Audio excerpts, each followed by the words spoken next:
E aí, galera, vamos começar aí a nossa missão T1, mais um curso aí, disponibilizado pelo Fênix. E esse agora é focado em resolução de questões. Vocês sabem que questão para concurso é o bizu. E eu trouxe aí inicialmente aqui no primeiro bloco 10 questões. No nosso edital, em que vão ser cobradas 12 questões no concurso da PM, ele cobra 9 tópicos, né? Eu copiei aqui os 9 tópicos para vocês darem uma olhada aí. E esses 9 tópicos são esses, né? Dos 9 tópicos, inicialmente, o que cai mais em prova? O terceiro e o quarto. Inquérito policial e ação penal. O inquérito policial, vou abordar com vocês no bloco 2. Vai ser um bloco só para inquérito policial. Mas hoje mesmo a gente já vai começar. A ação penal também, ele vai ser um bloco só para ação penal. Vai ser o bloco 3.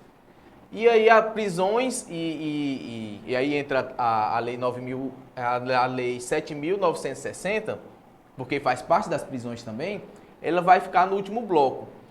Na aula de hoje, né, nesse primeiro bloco, a gente vai abordar tanto a aplicação da lei processual no tempo, no espaço e em relação às pessoas, como as disposições preliminares no CPP, no Código de Processo Penal, e as disposições constitucionais aplicadas ao direito processual penal. Por que é que eu trouxe esse primeiro? A gente até às vezes estudando direito constitucional, né, que o direito constitucional dialoga com todos os outros ramos, a gente vê que as disposições preliminares constitucionais, elas são que dão início a todos os ramos do direito. E aí, por mais que ele esteja no tópico 9, faz muito mais sentido abordar ele antes do que os demais. E aí eu trouxe questões nesse sentido. Umas questões mais principiológicas e questões sobre essas disposições preliminares para a gente iniciar. A gente já vai logo para a questão 1, mas aí a gente vai comentando. A questão 1 é da IDECAM, foi na prova da PEFOS, 2021, aqui no Ceará, né? E aí vamos lá. O título 1 do livro 1 do Código de Processo Penal estabelece as disposições preliminares da referida lei processual. Nesse sentido, de acordo com as disposições legais, assinala a alternativa correta relativamente ao tema. Vamos lá. Item A. O Código de Processo Penal será aplicado a todo e qualquer crime cometido em território nacional, prevalecendo inclusive sobre tratados internacionais. Gente, isso aqui é letra de lei. Essa parte das disposições preliminares, ela é basicamente 3 artigos. Mudou em 2019 com o advento do pacote anticrime, que adicionou a parte do juiz das garantias, nesse disposições preliminares, o que a gente também vai abordar aqui em uma questão. Mas a gente tem que entender que a essência e a grande maioria das questões só traz esses 3 artigos, o artigo 1º, o artigo 2º e o artigo 3º do Código de Processo Penal, do CPP. E esses 3 artigos você tem que ter ele na sua mente. Você não pode esquecer nenhuma palavra dele. São artigos pequenos e que sempre cai questão cobrada do mesmo jeito. Eu não trouxe as 10 questões só dele, porque vocês vão ver que fica até repetitivo. Eu já comecei inquérito policial, que é o tema do bloco 2, que é um tema que é uma vastidão por si só e que é cobrado, né, no nosso edital, no item de número 3. E aí, pessoal, dito isso, vamos dar um comentário inicial sobre como funciona o artigo 1º, o artigo 2º e o artigo 3º do CPP, antes de iniciar a questão, antes de avaliar os itens. O artigo 1º, e aí você pode acompanhar pelo seu computador em casa, o artigo 1º do CPP, ele diz que o processo penal reger-se-á em todo o território brasileiro por este código, ressalvado algumas hipóteses. Primeiro, sobre esse caput do artigo 1º, a gente tem o caput do artigo 1º, a gente tem que ele dispõe que o Código de Processo Penal ele é aplicado em todo o território nacional, independente de estado. Ele é uma lei, um código, é uma lei que se aplica em todo o território nacional, mas existem algumas exceções e que essas exceções não dizem respeito ao território em si. Essas exceções dizem respeito a quando o código não é aplicado. E aí a lei elenca algumas hipóteses, e essas hipóteses é que vocês têm que ter em mente. A primeira hipótese seria os tratados e convenções internacionais. Tratado e convenção é a mesma coisa, são sinônimos, a doutrina diz, né? E aí a outra seria os processos dos crimes que tramitam na justiça militar, porque aí existe o Código Penal Militar, o Código Processual Penal Militar, e aí não aplica o CPP. Existem também os que são tramitados na Justiça Especial, e aí entra, por exemplo, os crimes eleitorais. E existe também os crimes de responsabilidade do Presidente da República, dos ministros de Estado e dos ministros do STF. Lembrando que os ministros de Estado, quando é conexo ao Presidente da República. Dito isso, vamos lá para o item A. Voltar aqui para o item A. O Código de Processo Penal será aplicado a todo e qualquer crime cometido em território nacional, prevalecendo inclusive sobre tratados e convenções. A gente viu que o Código de Processo Penal ele é realmente aplicado em todo o território nacional, mas ele não prevalece sobre tratados e convenções. Os tratados e convenções, eles são aplicados sim quando prevê. E um exemplo aqui que a gente tem é justamente...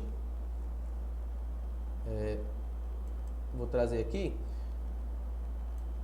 Um exemplo que a gente tem é justamente o Tratado de São José da Costa Rica, que tem um princípio, que é o princípio da proibição do bis in idem, né? O ne bis in idem. E esse princípio do ne bis in idem, ele funciona da seguinte maneira. Você é proibido de ser... e é um princípio constitucional aplicado ao direito processual penal, que você é proibido de ser processado duas vezes pelo mesmo fato. E aí não diz respeito ao delito, mas sobre o fato. E esse princípio ele é previsto no tratado. E esse tratado ele é aplicado. Então aí a gente tem que o item A não está correto. O item B. A lei processual penal será aplicada desde logo, determinando-se o refazimento dos atos praticados sob a égide da lei revogada enquanto não houver sentença. Essa questão aqui é uma pegadinha porque a IDECAN, quando criou ela foi bem criativa. O que é que a lei diz sobre o princípio do regis actium? Quando surge uma nova lei processual penal, e aí você tem que ir a processual penal e não a de direito penal em si, a de direito penal material, mas a de processo, ela aplica-se desde logo aqueles atos. E os atos que já foram praticados anteriormente, eles são válidos. Não precisa ser feito o seu refazimento. Essa parte da sentença, a lei não faz nenhuma menção, vocês podem conferir aí no artigo 2º do CPP. Não faz nenhuma menção, a banca criou essa parte aqui para tentar confundir a gente. E aí, ou seja, o errado aqui é que não precisa desse refazimento sobre a égide da lei revogada enquanto não houver sentença. Não. Os atos praticados antes, eles são válidos e os novos atos vão ser conforme a nova lei. Por exemplo, uma nova lei que prevê um novo prazo. Aqueles prazos que já foram obedecidos, eles continuam. Mas se a lei prevê que a partir de agora vão ser um prazo menor, para que seja feito algum ato processual, vai valer dali para frente, independente de ser melhor ou pior para o processado, né, para o réu. Item C. A lei processual penal não admite interpretação extensiva nem aplicação analógica. Vamos lá, gente. Muito famosa essa questão, vocês vão ver aí. Artigo 3º do CPP diz que tanto a interpretação extensiva como a aplicação analógica, elas são sim aplicadas. Elas são sim aplicadas ao processo penal, né? E vai além ainda. Ela diz que ainda é possível fazer uma suplementação por meio dos princípios, né? Mas a questão aí aborda só a interpretação extensiva e a aplicação analógica. Sim, elas podem ocorrer. Então a questão está errada porque diz que não pode, né? Item D. O Código de Processo Penal será aplicado aos crimes de responsabilidade do Presidente da República, independente das prerrogativas constitucionais, gente. Não. A gente sabe que o Presidente da República tem prerrogativas constitucionais. O Código de Processo Penal se limita a dizer apenas que devem ser observados. Mas eu trouxe para um exemplo aqui, por exemplo, que o Presidente da República só pode ser processado por crimes que são ligados à sua função pública, né? Senão, esse processamento ele fica como se fosse suspenso. E essa é uma prerrogativa dele. E essa prerrogativa ela é prevista na Constituição. E ela se aplica ao CPP. E o item D, né, que a gente já sabe que é ele por exclusão, mas vamos lá ler ele, é que o processo penal terá estrutura acusatória, vedados a iniciativa do juiz na fase de investigação e a substituição da atuação probatória do órgão da acusação. O que é essa estrutura acusatória do processo penal? A gente viu, a gente sabe, né, que existem 3 estruturas de funcionamento. A acusatória, perdoe aí pela minha letra, acusatória, a inquisitória,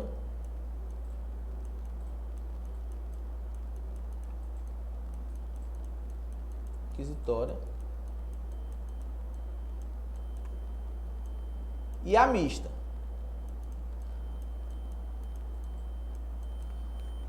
A acusatória, ela diz que o juiz ele deve ser imparcial e se manter das partes, e se manter equidistante das partes, né?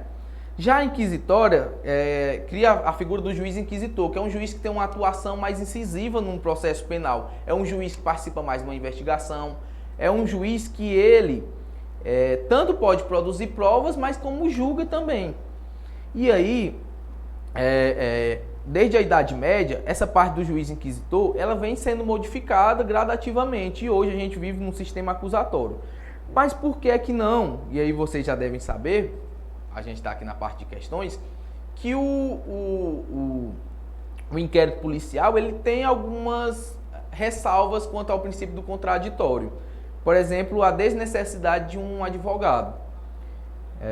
Ou, por exemplo, não é exigível, por exemplo, que o delegado seja imparcial, apenas o juiz ou o promotor, porque não tem como arguir uma suspeição do delegado, ainda que ele fosse parcial naquele caso. A verdade, gente, é que há quem defenda que o nosso sistema seja misto. Ele seria a parte pré-processual, que seria do inquérito policial, uma investigação preliminar, seria inquisitório, e uma parte seria quando inicia o processo acusatório. Mas não é isso que vale hoje. Não é isso que vale hoje. Inclusive, com o advento do pacote anticrime, que criou o juiz das garantias, um juiz que participa ainda mais, um juiz que cuida da parte processual, o juiz das garantias, ele cuida exclusivamente dessa parte processual, dos inquéritos. Ele fica com o juiz das garantias até o início do processo. Ou seja, todo esse conteúdo aqui é tudo competência do juiz das garantias. Deixou ainda, proibiu que o juiz da garantia, e eu cito aqui um exemplo, que o juiz da garantia, por exemplo, converta uma prisão em flagrante em uma prisão preventiva sem que o delegado ou o promotor de justiça tenha pedido essa conversão. E antes poderia essa conversão quando o juiz achasse que era o caso de converter. Ou seja, deixa o juiz ainda mais imparcial no caso. Ele só pode converter numa prisão quando há um pedido formal, ainda que o juiz entendesse que seria o caso de converter essa prisão. E aí, esse item para a gente concluir ele está até no artigo 3A do CPP. Esse artigo 3A do CPP, ele foi reproduzido e modificado aí. Só voltar aqui. Ele foi reproduzido e modificado aí na seguinte momento. Ó. O artigo diz que a lei processual penal... Não. O artigo diz que o processo penal terá estrutura acusatória, vedadas a iniciativa da investigação e a substituição da atuação probatória do órgão de acusação. Está conforme a lei. Essa explicação que eu dei, além de você ter que conhecer a lei, é justamente para você entender que a estrutura do processo penal ele é acusatória, mas existem algumas mitigações, e essas mitigações estão justamente no processo penal. Mas aí o item correto seria o item E. Vamos para a questão 2, gente, agora. Questão 2 também é da IDECAM, na prova da PFOS, mas agora na área da farmácia em 2021. Vou colocar ela aqui para a gente. O devido processo legal é princípio constitucional assegurador de que ninguém será privado de seus bens nem de sua liberdade sem o devido processo legal. Ok. Para além dessa garantia, do ponto de vista privado, o princípio do devido processo legal traduz também o direito de saber quais as regras do jogo processual. Nesse sentido, em atenção às disposições constitucionais aplicáveis ao processo penal, bem como às disposições existentes no respectivo Código de Processo Penal, acerca da prova, assinala a alternativa correta. Item A. Adotamos o sistema misto inquisitivo, sendo certo que não se exige no processo penal a identidade física do juiz. Primeiro, gente, sobre o sistema, a gente já viu que tinha 3, né? Eu já comentei aqui que existe o acusatório, que é o adotado, o inquisitivo, e existe o misto também, que é o misto ou italiano, que ele já foi defendido por uma época, mas hoje ele não é o adotado. Principalmente com o advento do pacote anticrime, que pacificou ainda mais qual seria o adotado e é o acusatório. Então a questão já está errada por aí, né? Que a gente sabe que não é o sistema misto inquisitivo. Mas também, no processo penal brasileiro, é possível exigir a identidade física do juiz. Mas o que é isso? Também é um princípio. É o princípio da identidade física do juiz. Esse princípio diz que o juiz que participa da elaboração das provas, né, da audiência de instrução, onde as testemunhas são ouvidas, na presença em regra, do acusado, porque ele, conforme o princípio da ampla defesa, ele tem o direito de participação. E aí é onde vai ser produtivo, a prova vai ser produzida com todos os sujeitos processuais. E aí diz que esse juiz que participou, ele é o juiz que tem que julgar. E é por isso que diz identidade física do juiz, porque aquele juiz que julgou é o juiz que tem que julgar o caso, o juiz que participou da audiência de instrução, a audiência que foram feitas as provas. Então está errado por esses dois motivos a questão. Vamos para o item B. Adotamos o sistema tarifado de prova e vigora no processo penal brasileiro a identidade física do juiz. Beleza. A identidade física do juiz, ela existe no nosso processo penal. Mas e o sistema tarifado de provas? A gente tem que lembrar, gente, que existem 3 sistemas. Vou colocar aqui.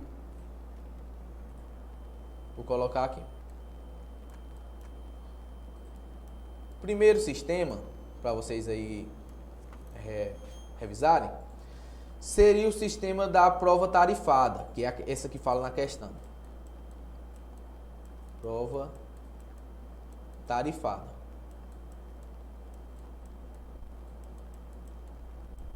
O segundo, e que eu já adianto que é o adotado, é o do livre convencimento motivado. Ou persuasão racional do juiz. Vou repetir, persuasão racional do juiz. É sinônimo ao livre convencimento motivado. E o terceiro é a íntima convicção. Mas o que são essas três teorias? Íntima convicção. Tem país que adota uma, tem país que adota outra, mas hoje a grande maioria adota essa segunda. A prova tarifada, que é o que tem aí no item B, diz que todas as provas elas têm que estar em um rol que seria taxativo, seria tarifado esse rol. E aí, por exemplo, diria que só existiria a prova documental, a prova testemunhal, a prova pericial, e aí o que não estivesse nessas tarifas, né, nesse rol, seriam provas inválidas. E a gente sabe que as provas são inúmeras e cada dia surgem formas diferentes de provas.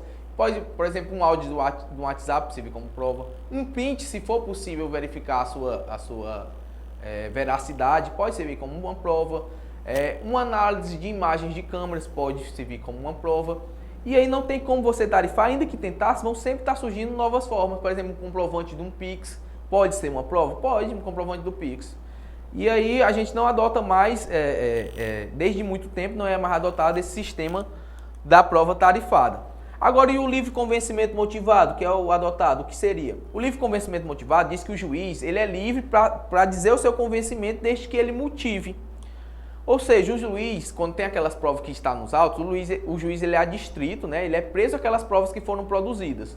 Mas ele é livre para apreciar essas provas como ele entender melhor, desde que ele motive de forma jurídica como ele está entendendo. E essa é a teoria adotada. E o que seria a íntima convicção? Seria aquela que seria pelo entendimento íntimo do juiz, desnecessário de motivação. Aí você pensa, caraca, mas que besteira seria essa íntima convicção? Mas ela é adotada também no nosso sistema, mas em uma hipótese, no tribunal do júri. Como vocês sabem, né? E aí o tribunal do júri, apesar de ser conteúdo do direito processual, ele não é cobrado diretamente no nosso edital, mas ele é cobrado nessa parte principiológica. Justamente porque no tribunal do júri é adotada a íntima convicção. Não são chamados para julgar, os jurados não são profissionais do direito, são pessoas comuns da sociedade. E essas pessoas, elas não têm que estar lá para julgar conforme o direito ou conforme diz as leis. E nem tem que motivar o seu entendimento como o juiz tem. Eles têm que julgar com a sua íntima convicção nos crimes dolosos contra a vida, como um homicídio, por exemplo. Então vamos continuar a questão. O item B disse isso, né? Adotamos sistema tarifado. Não adotamos sistema tarifado, mas adotamos a identidade física do juiz. Mas a questão está errada, pelo seu início. Item C. Adotamos o sistema do livre convencimento motivado para a valoração da prova, bem como o sistema inquisitivo no que tange ao processo penal. Adotamos o sistema do livre convencimento motivado, está correto, mas não adotamos o sistema inquisitivo, é o sistema acusatório, a gente já viu, acusatório. D. Adotamos o sistema acusatório e vigora no processo penal brasileiro a identidade física do juiz, correto. E o item E, vamos ver porque que o item E está errado. Adotamos o sistema acusatório no que tange ao processo penal. E no tocante à valorização da prova, adotamos o sistema da íntima convicção. Não, gente, é o sistema do livre convencimento motivado. Livre convencimento motivado. Vamos para a próxima questão. Questão 3 da IDECAN, PEFOS, também auxiliar de perícia, prova em 2021. Trouxe aí só questões da IDECAN para a gente trabalhar bem em cima da banca e vocês verem como é que ela é cobrada. Em caso de alteração legislativa no processo penal que traga apenas disposições de direito processual, é correto afirmar que a referida alteração legislativa será aplicada, item A, com ressalvas, respeitando a irretroatividade maligna. A gente já viu isso também, no começo da aula eu falei.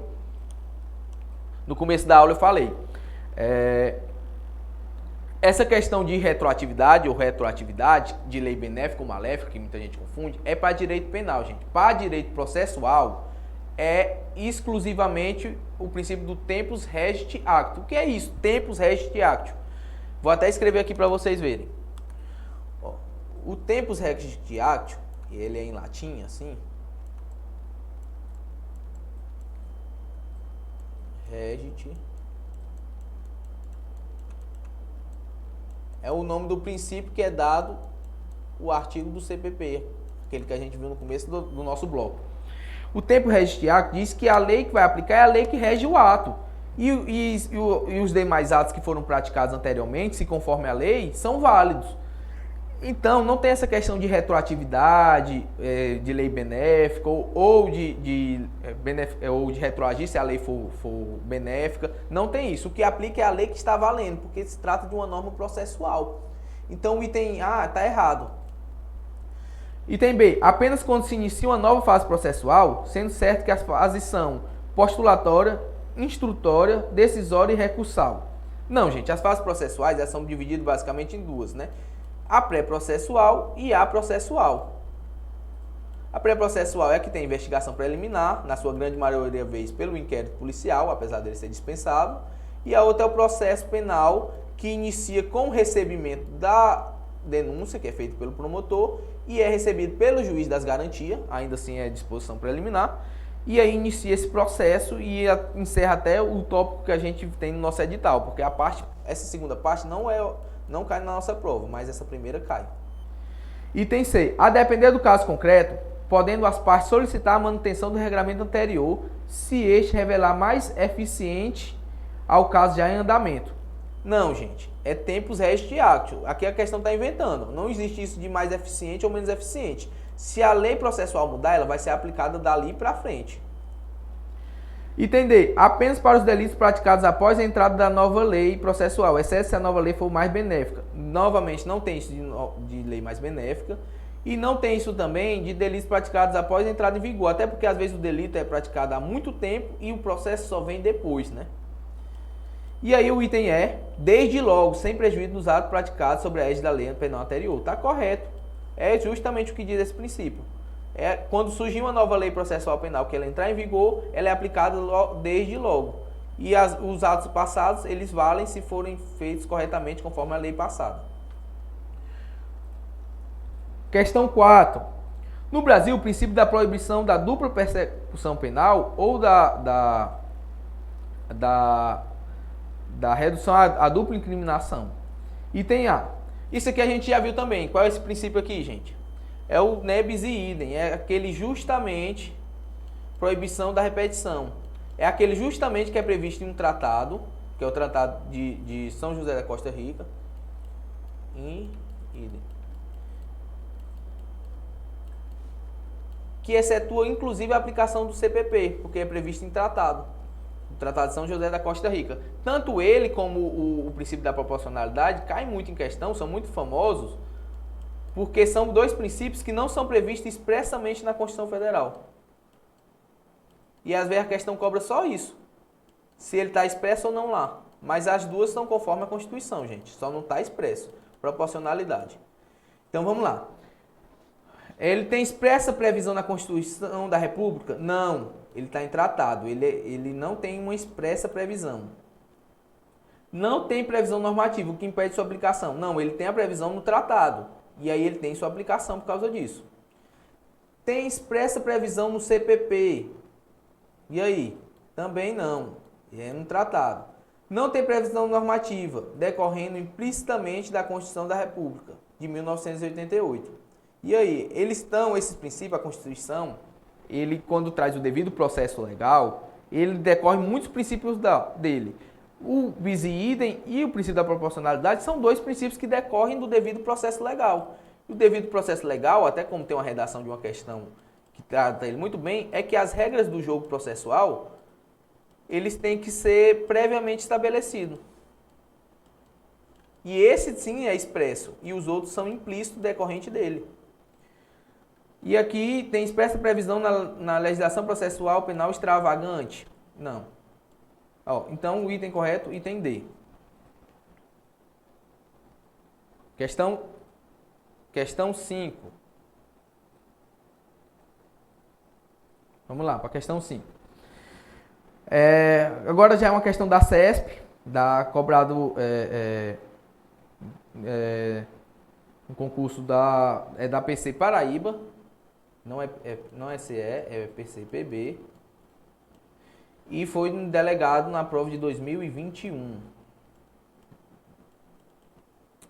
Vamos lá. Após o advento do neoconstitucionalismo e com o consequente reflexo dos princípios adquiriram força normativa no ordenamento jurídico brasileiro e a eficácia objetiva dos direitos fundamentais deu novos contornos ao direito processual penal. A respeito desse assunto, assinale a opção correta à luz do CPP. Vamos lá, gente. O que é esse neoconstitucionalismo, também chamado de neopositivismo? Existem algumas diferenças, mas são basicamente as mesmas correntes. Antes, gente, os princípios, e aí a gente volta para esses nossos primeiros tópicos, que é a parte principiológica, os princípios eles eram tidos somente como vetores. O que seria isso, professor? Vetores na interpretação e vetores na aplicação da lei. Você tinha um princípio como algo que seria usado para interpretar. Mas com o advento do neoconstitucionalismo, as correntes mais modernas jurídicas, tem que o princípio ele não serve só como um vetor para uma interpretação, mas um princípio ele também pode ser aplicado como uma regra. O juiz, né, no seu livre convencimento motivado, ele pode fundamentar uma decisão com base só em um princípio. O princípio diz isso e aplicando esse princípio no caso concreto eu decido de tal forma, conforme o livre convencimento motivado que a gente já viu. E é isso que o enunciado da questão traz. E aí a gente volta para a questão. Item A. No Código de Processo Penal, admite-se, dado o princípio do tempus regit actum, que a gente já viu, a aplicação da interpretação extensiva, mas não da interpretação analógica. Errado, gente. A gente já viu também. E eu disse, como essas questões são batidas, você tem que ter o artigo 1º, 2º e 3º na sua mente. A interpretação extensiva pode, e aqui a interpretação analógica também pode, mas como a questão diz que não pode, ela se torna errada. Item B. No que diz respeito à interpretação extensiva admitida no CPP, existe uma norma que regula o caso concreto, porém sua eficácia é limitada a outra hipótese, razão porque é necessário ampliar seu alcance e sua aplicação não viola o princípio constitucional do devido processo legal. Vamos colocar um pontinho aqui que a gente volta para comentar ela já, o item B. Vamos lá para o item C. A analogia, assim como a interpretação analógica, item C, não é admitida no CPP, em razão do princípio da vedação à surpresa e para não violar o princípio constitucional do devido processo legal. O princípio da vedação da surpresa existe e existe também o princípio do devido processo legal. O princípio da violação da surpresa, ele diz que alguns prazos devem ser seguidos para apresentar as provas de forma que não venha a surpreender. Um exemplo muito famoso é os 3 dias úteis para que seja apresentado uma prova no júri. Uma prova para ser apresentada no júri, ele tem que ser apresentada 3 dias antes, senão não vale. Só que aí a questão, gente, apesar desses princípios existirem, a questão ela ainda se torna errada pelo seguinte motivo. A analogia, assim como a interpretação analógica, não é admitida no Código de Processo Penal. Não, a interpretação analógica é admitida sim, está na lei. Está no artigo 3º do CPP. Item D. Então a questão, o item C está errado também. Item D. Ante o princípio da proteção e da territorialidade temperada, não se admite a aplicação de normas de tratados e regras de direito internacional aos crimes cometidos no território brasileiro. Está errado, gente. O exemplo que eu vou repetir de novo, que é famoso, principalmente nessa parte principiológica, é do ne bis in idem, que é a proibição da pessoa ser processada 2 vezes pelo mesmo fado, in idem, que é previsto em um tratado. Então, há essa aplicação sim. Item E. No Código de Processo Penal, o princípio da proporcionalidade é expressamente consagrado, tanto no que se refere aos aspectos da proibição do excesso, quanto aos aspectos da proibição da proteção deficiente. Tá certíssimo esse conceito. Esse aqui é o conceito, para quem, se você quiser sempre dar uma revisada, é o conceito do princípio da proporcionalidade, é o melhor conceito. Só que o que está errado aqui é que diz que ele é expressamente consagrado. E aí vocês anotam que esses 2 princípios são famosos. Tanto da proporcionalidade como o bis in idem são famosos porque não são previstos expressamente na Constituição. Então vamos voltar para o item B, que a gente já sabe que é o correto. O item B ele traz um conceito do que seria essa interpretação extensiva. E essa interpretação extensiva é justamente quando você estende para alcançar aquela finalidade que era pretendida.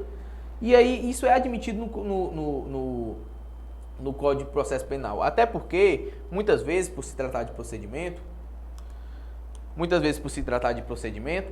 vão existir situações processuais, e isso não diz respeito ao crime que está sendo apurado, situações processuais que a lei ela vai ser duvidosa, porque vão surgindo novos atos. Um exemplo seria, por exemplo, na pandemia, uma audiência feita de forma virtual. E aí, vale ou não vale?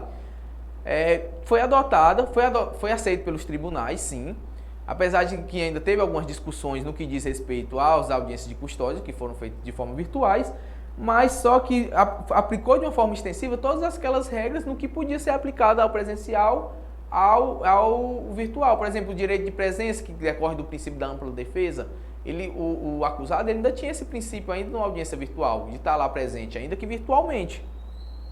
E é justamente isso que a questão traz, né? Então a gente tem que o item certo é o item B. Vamos para a próxima.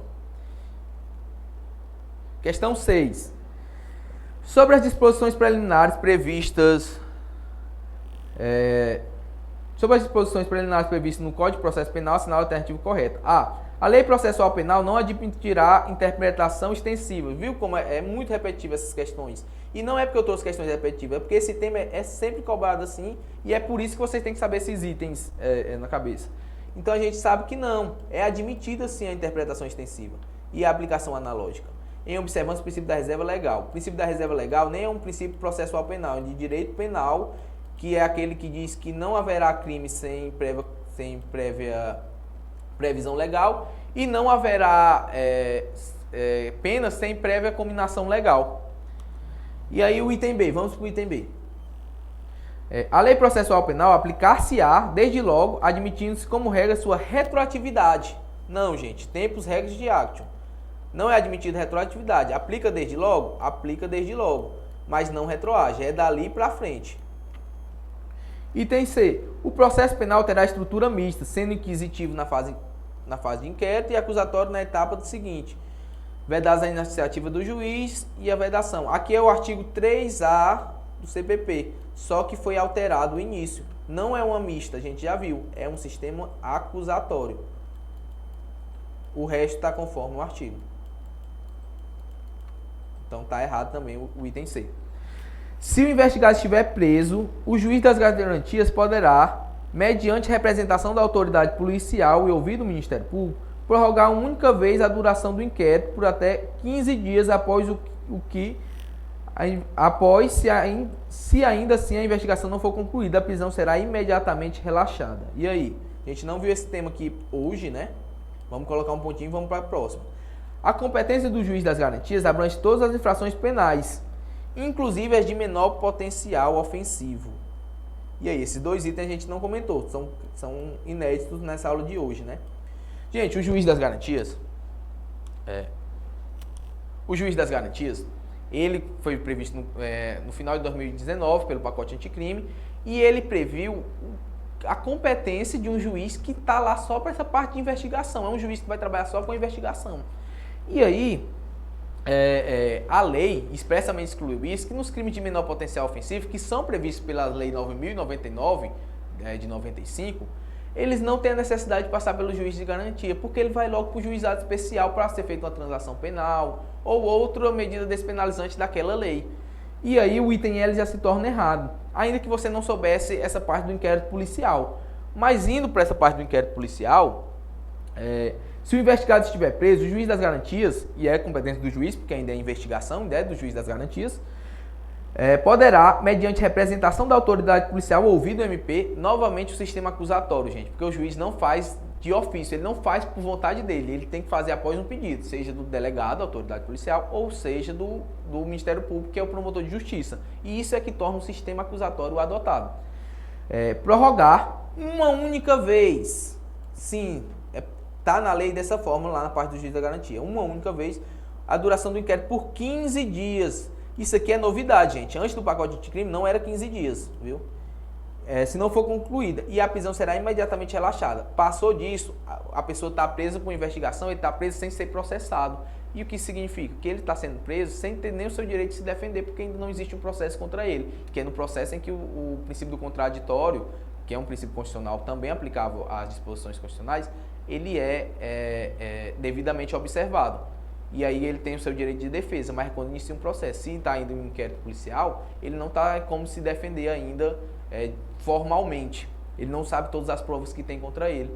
E aí ele está preso com isso prorrogando. E é por isso que esse relaxamento da prisão, e ele é solto, é imediatamente após esses 15 dias. Então, item correto, item D. Questão 7, aquela questão que é para ninguém errar, aquela questão básica, mas tornando o mesmo tema da primeira questão. Vamos lá. O processo penal reger-se-á em território brasileiro pelo Código de Processo Penal, ressalvados os processos da competência da Justiça. Gente, a gente viu que o Código de Processo Penal, ele é aplicado em todo o território nacional. Beleza, é aplicado em todo o território nacional. Mas existem exceções. As exceções que estão lá nesse artigo 1º do CPP não diz respeito sobre o território. O território é o território brasileiro, toda lei penal é de âmbito nacional. Mas diz respeito sobre a aplicação do CPP. E aí, para revisar, a gente viu que é os tratados, né?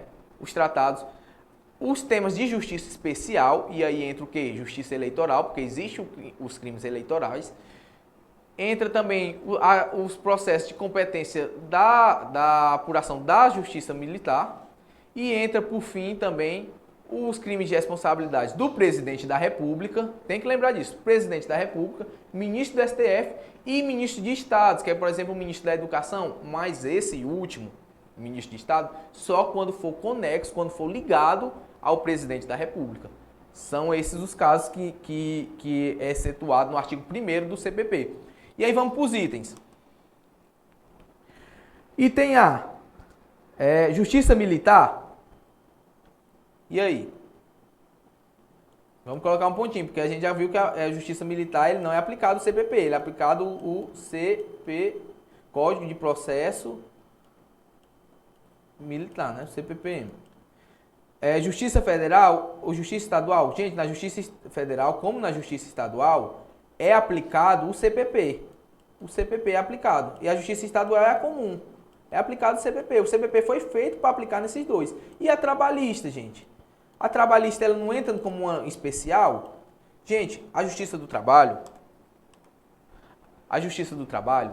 ela é especial contra as outras. Existe a CLT, que ela é especial contra as outras leis, ela por tratar daquele tema especialmente, aquele tema especificamente. Só que a Justiça do Trabalho, em nenhuma hipótese, é apura crime, em nenhuma hipótese. Por isso que por isso que está errado. Agora, se ele troca aí essa questão, por exemplo, por eleitoral, aí o item estaria certo.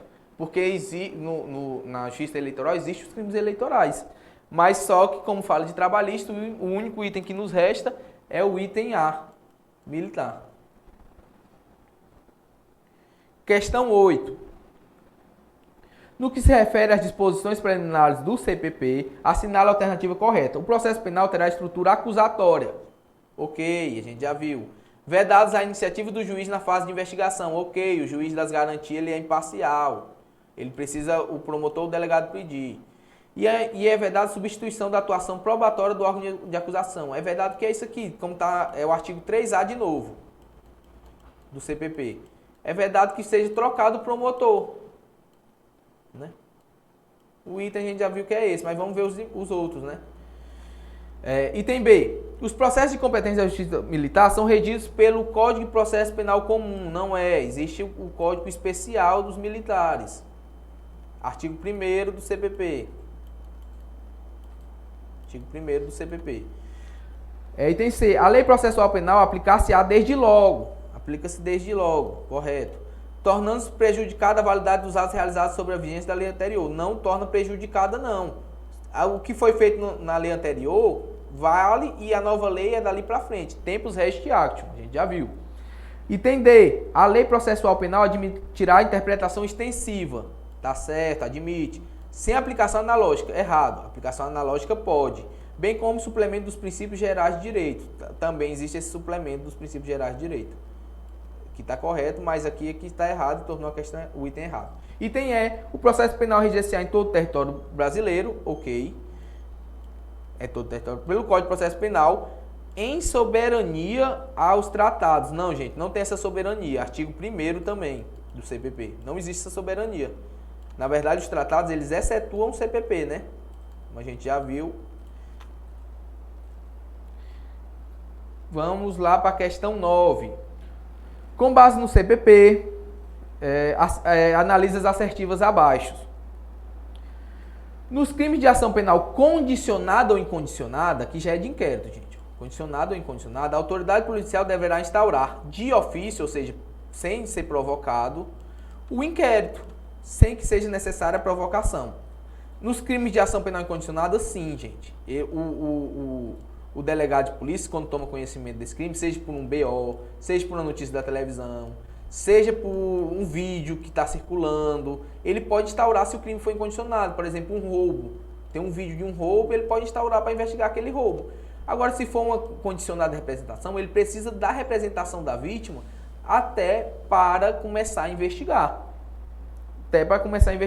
Entra aí, por exemplo, um caso de estelionato, que via de regra é condicionada, uma ameaça. E aí o item 1 a gente já viu que está errado, né? O item 1 está errado. Vamos para o 2. O indiciado poderá requerer qualquer diligência que será realizada ou não pelo juiz da autoridade. Vamos lá. O indiciado ele pode pedir diligência? Gente, isso aqui é princípio do contraditório, da ampla defesa. Esse princípio, eles são observados, ainda que de forma mitigada, no inquérito policial também. O investigado, por exemplo, ele está na condição de investigado de um furto. E aí ele está negando que é ele, e aí ele diz assim, não, eu nego que eu entrei lá. Inclusive, aonde eu estava, na hora que foi feito o furto, tinha câmera. Eu estava num bar que tinha câmera. E aí ele pede, olha, confira lá no bar se tinha aquela câmera ou não. Ele pode pedir? Pode, decorre desse princípio. Se vai ser seguido ou não, é um juiz que quem vai determinar, inicialmente, é o delegado, naquela investigação preliminar, que é o inquérito policial. Isso aí existe justamente tanto para observar o princípio do contraditório, como ele pode pedir qualquer diligência, por mais absurdo que possa parecer, como o delegado não é vinculado a aceitar ou não. O delegado vai fazer justamente um juízo de valor no sentido de que aquela diligência que ele pede é só para atrasar a investigação ou tem algum fundamento nisso? E aí, se ele achar que tem algum fundamento, ele pode acatar ou não esse pedido. Mas que ele pode fazer, ele pode. É regra do inquérito policial. Tema que a gente vai abordar melhor no bloco 2, mas que a gente já está iniciando aqui. Então, o item 2 correto, né? Não cabe recurso do despacho da autoridade policial que indeferiu o requerimento da abertura de inquérito. Errado, gente. A gente vai ver também que quando o inquérito ele é indeferido, ele pede para instaurar um inquérito. Por exemplo, a vítima vai numa delegacia e pede para que seja instaurado um inquérito para apurar o crime que ela sofreu. Por exemplo, um crime que ela sofreu de furto e ela desconfia que foi fulano. A gente vai ver que se o delegado entender que que não houve esse furto, por exemplo, ele não é obrigado a instaurar, mas ela pode colocar um recurso, que esse recurso vai para o chefe de polícia. É assim como está na lei e é assim que vocês têm que ter conhecimento. Então, o item 3 ele também está incorreto. Item 4. A autoridade policial poderá mandar arquivar o inquérito policial por falta de elementos. Quem manda arquivar não é o delegado, né? Não é a autoridade policial. É, na forma do artigo 28 do CPP, o juiz após parecer do MP. E aí tem a mudança que está suspensa do pacote anticrime, que diz que é arquivado no próprio âmbito do Ministério Público. Mas, de toda forma, não é a autoridade policial que manda arquivar. Ele pode opinar pelo arquivamento. Então, a questão está correta porque diz que ele não poderá mandar, né? E ele não poderá mandar mesmo. Então, os itens corretos que a gente tem é o 2 e o 4, né? Item A, 2 e 4 correto.